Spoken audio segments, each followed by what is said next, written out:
Hello everyone, welcome to my YouTube channel English Today by Rajesh sir. In today's video, we have a new updated structure based on used to.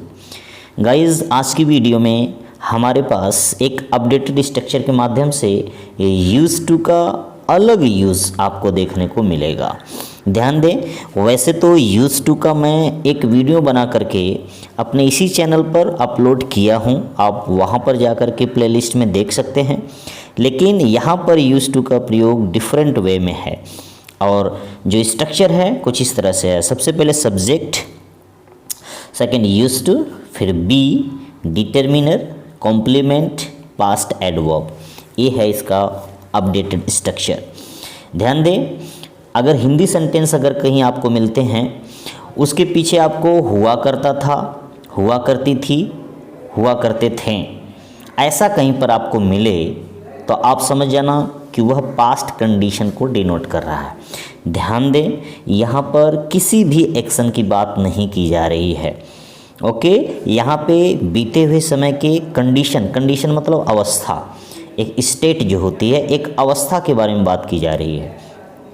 इसमें जाना, खाना, पीना, उठना, बैठना, धोना, नहाना, नाचना, गाना, सोना, उठना, जागना, ये यहाँ पर क्रियाओं की बात नहीं हो रही है। यहाँ पर बात हो रही है एक अमुक समय में, एक डिफाइंड पीरियड ऑफ टाइम में कुछ अवस्था के बारे में, और उसी अवस्था को बताने के लिए यूज टू का प्रयोग किया जाएगा, जो कि पास्ट हैबिट वाले यूज टू से बिल्कुल अलग होगा।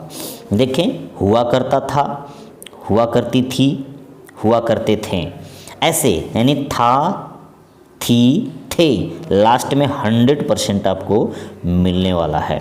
और उसके जस्ट पहले हुआ करता था, हुआ करती थी, हुआ करते थे, ऐसा आपको मिलेगा। तो ये तीनों पीछे लगेंगे और आगे इसमें से कोई भी पुरुषों के लिए, स्त्रियों के लिए और प्लूरल के लिए या सम्मान के साथ किसी व्यक्ति के लिए।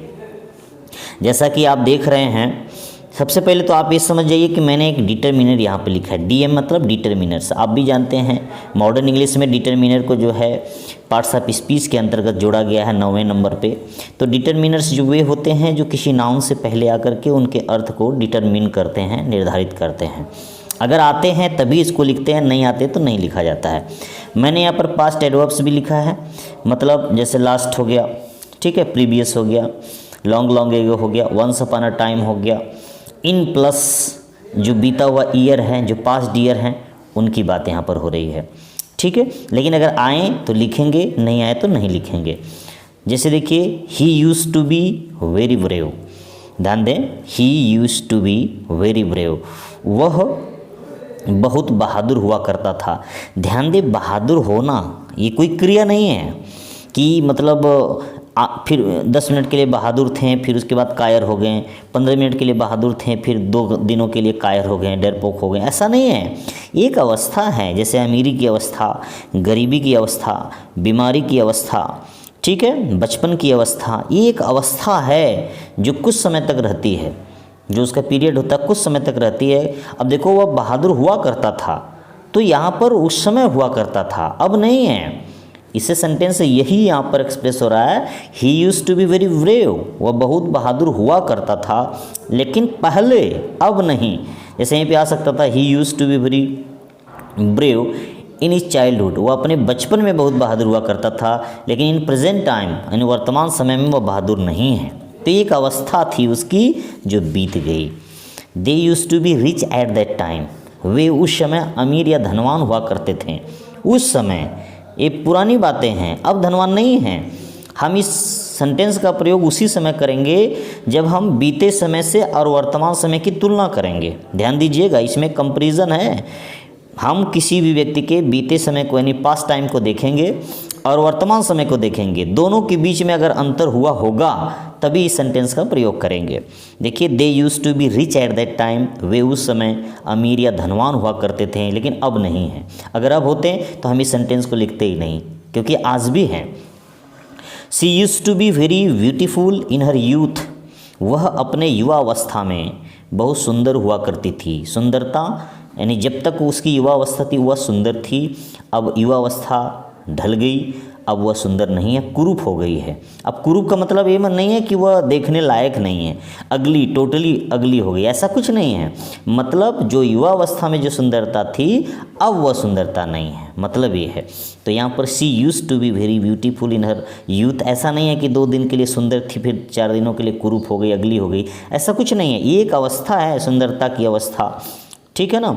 तो वह अपनी युवावस्था में बहुत सुंदर हुआ करती थी। तो she used to be very beautiful in her youth, युवावस्था के समय की बात हो रही है। अब अगर सुंदर होती तो आज भी यही हम बोलते हैं, लेकिन अब सुंदरता नहीं है उतना जितना युवावस्था में होती थी, इसलिए हम इस सेंटेंस को यहाँ पर बोल रहे हैं।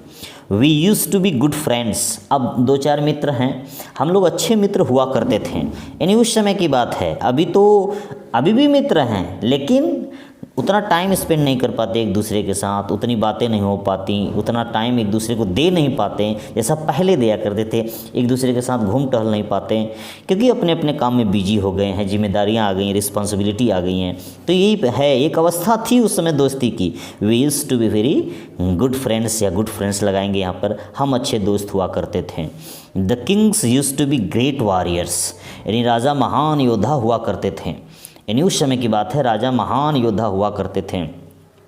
अब ऐसा नहीं है कि आज के राजा महान योद्धा नहीं हैं, आज भी हैं, लेकिन यह बीते समय की बात हो रही है, ये वर्तमान समय से इससे कोई लेना देना नहीं है। इस वाले में खासकर एक किंग्स वाले में, आज के भी राजा जो होंगे वो भी महान योद्धा होंगे, लेकिन ये बीते समय की बात हो रही है। तो बीते समय की बात हो रही है, या ये नहीं है कि इससे कोई काम हो रहा है, योद्धा बनना 2 मिनट के लिए बने, फिर 4 मिनट के लिए हट जाए, 2 महीने के लिए बने, 2 साल के लिए हट जाए, ऐसा कुछ नहीं, ये एक अवस्था है। ध्यान दें, subject plus used to plus be plus determiner complement plus past adverb.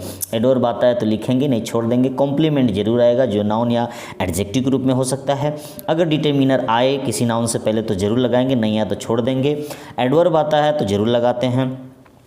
यहाँ चाहे सिंगुलर सब्जेक्ट हो चाहे प्लूरल सब्जेक्ट हो, सबके साथ आप हमेशा, ठीक है ना, यूज्ड टू का ही प्रयोग करेंगे। इसमें कोई भी, ठीक है, सिंगुलर और प्लूरल का चक्कर नहीं है कि एक वचन का सब्जेक्ट होगा तो दूसरा, बहुवचन का सब्जेक्ट होगा तो दूसरा, ऐसा कुछ नहीं है। ये पास्ट की वर्ब है यूज्ड टू, और इसके साथ हमेशा first form of the verb हमेशा यूज़ की जाती है, इसलिए बी जो है आपकी प्राइमरी वर्ब यूज़ किया गया, जिसका मतलब होना होता है, और यह एक अवस्था को बताएगी, न कि एक्शन को। ठीक है, तो मुझे उम्मीद है कि आपको यह ज़रूर समझ में आया होगा। अच्छे से आप देख लें। और यूज्ड टू का जो आदत बताने वाला है, या तो अभ्यस्त के रूप में जो यूज्ड टू का प्रयोग होता है, ठीक है, मेरे चैनल पर आप एक बार सर्च करके ज़रूर उसको देखें और यूज्ड टू का यह भी प्रयोग देख लें। That's all.